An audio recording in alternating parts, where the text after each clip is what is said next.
నేను ఊడుస్తే మమ్మీ. వద్దులే మమ్మీ, నువ్వు పని ఉంటే చూసుకోపో. ఏం కాదులే మమ్మీ, నేను ఊడుస్తాను, వేరే పని ఉంటే చూసుకోపో. వద్దులే మమ్మీ, నువ్వు చదువుకోపో. నువ్వు చదువుకొని హోంవర్క్ ఉందేమో రాసుకోపో, చదువుకోపో. నేను ఊడుస్తలేపో, ఇంకేదైనా పని ఉంటే చూసుకో. సరే మమ్మీ. వద్దులే అన్నాను అనుకో, అట్లనే వెళ్ళిపోవాలా?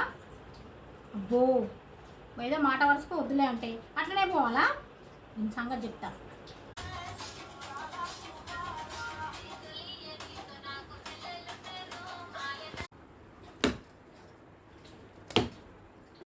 నువ్వే కదా మమ్మీ ఏదైనా పని ఉంటే చూసుకోమన్నావు.